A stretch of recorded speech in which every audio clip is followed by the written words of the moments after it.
வணக்கம். இலங்கை செய்திகளுடன் நான் நிரோஷன். விரிவான செய்திகளுக்கு முன் தலைப்புச் செய்திகள். 2029ஆம் ஆண்டுக்குள் குறைந்தது 50 பல்நோக்கு போக்குவரத்து நிலையங்களை நிறுவ இலக்காக கொண்டுள்ளது.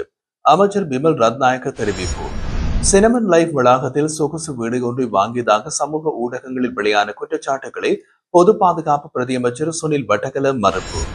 எனது முதல் அரசியல் மேடை பேச்சு எழுதி கொடுத்தவர் இன்று புதிய அரசாங்கத்தின் அமைச்சராக இருக்கும் சுனில் ஹந்துனத்தி.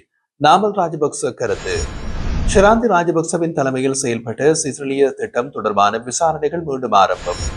தொடர்வது விரிவான செய்திகள். 2029ஆம் ஆண்டுகளுக்குள் குறைந்தது 50 பல்நோக்கு போக்குவரத்து நிலையங்களை நிறுவ அமைச்சு இலக்காக கொண்டுள்ளது என்று போக்குவரத்து அமைச்சர் பிமல் ரத்நாயக்க தெரிவித்துள்ளார். அவர் மேலும் குறிப்பிடுகையில் 2026க்குள் கொழும்பில் மட்டும் 15 பல்நோக்கு நிலையங்களை அமைக்கும் திட்டங்கள் முன்னெடுக்கப்பட்டு வருகின்றன. பேருந்து, ரயில், டாக்ஸி உள்ளிட்ட பல்வேறு போக்குவரத்து வசதிகளை ஒரே இடத்திலேயே பெறக்கூடிய வகையில் இந்த மையங்கள் கட்டமைக்கப்பட உள்ளது.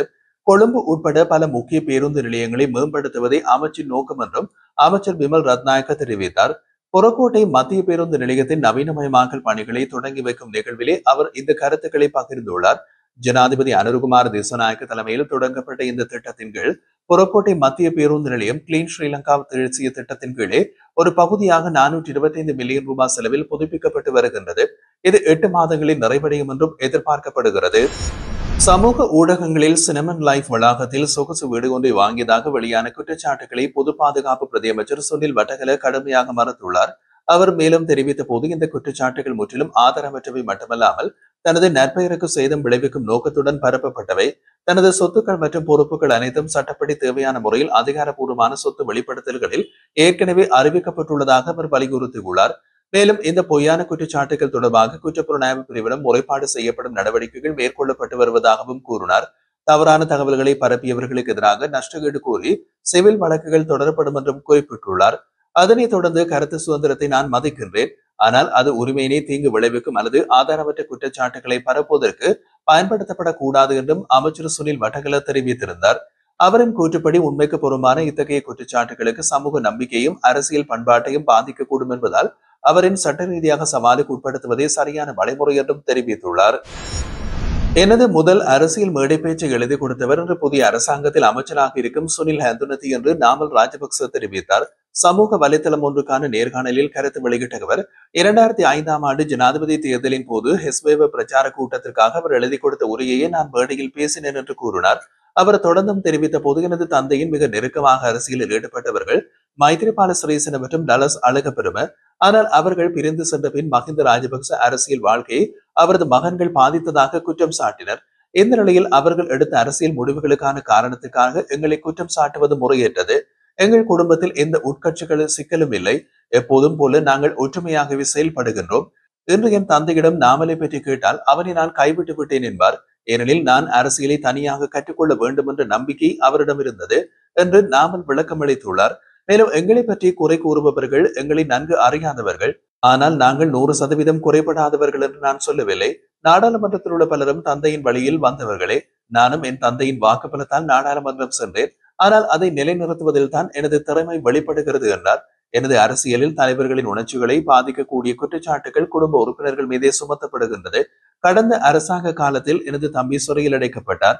அது எனது தந்தையை ஆழமாக பாதித்தது என்றும் நாமல் ராஜபக்ச அந்த நேர்காணலில் குறிப்பிட்டார். இலங்கை மத்திய வங்கியின் 75வது ஆண்டு நிறைவை முன்னிட்டு கடந்த மாதம் 29ஆம் தேதி வெளியிடப்பட்ட 2000 ரூபாய் நாணயத்தாளை சார்ந்து மத்திய வங்கி விசேட அறிவிப்பு ஒன்றை வெளியிட்டுள்ளது. அதன்படி உரிமை பெற்ற வணிக வங்கிகள் மற்றும் புதிய நாணயத்தாள்கள் மக்கள் பயன்பாட்டுக்கு எளிதில் கிடைக்க செய்வதற்காக தங்கள் பண கையாளும் இயந்திரங்களில் தேவையான அளவு திருத்த பணிகளை மேற்கொண்டு வருகின்றன.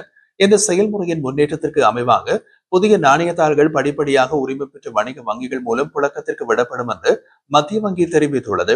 அளவு திருத்த பணிகள் நிறைவடைந்ததும் புதிய நாணயத்தாள்கள் அனைத்தும் வங்கி வலைத்தளங்களிலும் முழுமையாக பயன்படுத்தக்கூடியதாக மாற்றப்படும் என்று அறிவிக்கப்பட்டுள்ளது. இந்த மாற்று காலத்தில் பொதுமக்களின் ஒத்துழைப்பினை கேட்டுக்கொண்டு மத்திய வங்கி பணிகள் முடிந்தவுடன் புதிய நாணயத்தாள்கள் எந்த தடையுமின்றி ஏற்றுக்கொள்ளப்படும் என்றும் உறுதி செய்துள்ளது. மேலும் இந்த செயல்முறைக்கு தேவையான காலத்தில் பொதுமக்கள் வழங்கும் ஆதரவுக்கு நன்றி தெரிவித்த மத்திய வங்கி கூடுதல் தகவல்களுக்கு நாணய திணைக்களத்தினை தொடர்பு கொள்ளுமாறு அறிவுறுத்தியுள்ளது. அத்துடன் இலங்கை மத்திய வங்கியின் உத்தியோகபூர்வ இணையதளத்தையும் அதன் சமூக ஊடக தளங்களையும் பின்தொடர்ந்து தகவல்களை பெறலாம் என்றும் தெரிவிக்கப்பட்டுள்ளது.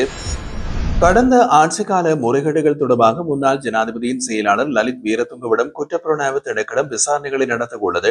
விளையாட்டு அமைச்சுக்காக வரி விலக்கு சலுகையுடன் இறக்குமதி செய்யப்பட்ட பேருந்து ஷிராந்தி ராஜபக்சவுக்கு சொந்தமான ஹால்டன் பாடல் பாடசாலைக்கு வழங்கப்பட்டதாக எழுந்த குற்றச்சாட்டுகளை தொடர்ந்து இந்த விசாரணை நடைபெறுகின்றது. இந்த பரிவர்த்தனையால் அரசுக்கு நிதி இழப்பு ஏற்பட்டதாக கிடைத்த ஆதாரங்களை அடிப்படையாக கொண்டு குற்றப்புலனாய்வு திணைக்களத்தின் நிதி குற்றப்பிரிவு மீண்டும் விசாரணைகளை ஆரம்பித்துள்ளது. இதற்காக முன்னாள் ஜனாதிபதி செயலகத்தின் கூடுதல் செயலாளர் ஒருவரிடமும் வாக்குமூலங்கள் பெறப்பட உள்ளதாக தகவல்கள் வெளியாகியுள்ளன. முன்னதாக ஷிராந்தி ராஜபக்சவின் தலைமையில் செயல்பட்ட சிசிலிய திட்டம் தொடர்பான விசாரணைகள் பெரும் கவனத்தை பெற்றிருந்தது. சிறிலிய கணக்கினை சுற்றி 7 முறைகேடுகள் குறித்த வழக்குகள் மாளிகாகந்த நீதிவான் நீதிமன்றத்தில் பதிவு செய்யப்பட்டிருந்தது. அதில் 6 வழக்குகளுக்கு போதுமான ஆதாரங்கள் இல்லை என்று சட்டம் அதிபர் திணைக்களத்தின் ஆலோசனையின் பேரில் மூடப்பட்டது. ஆனால் பேருந்து தொடர்பான புதிய தகவல்கள் வெளிச்சத்திற்கு வந்த நிலையில் குற்றப்புலனாய்வு திணைக்களம் மீண்டும் நீதிமன்ற தகவல்களை சமர்ப்பித்து நடவடிக்கைகளை தொடங்கியுள்ளது. இதன் அடிப்படையில் லலித் வீரதுங்கவையும் முன்னாள் கூடுதல் செயலாளரையும் வாக்குமூலங்களை பதிவு செய்வதற்காக குற்றப்புலனாய்வுத்துறைக்கு வரவழைக்க உத்தரவுகள் பிறப்பிக்கப்பட்டுள்ளது.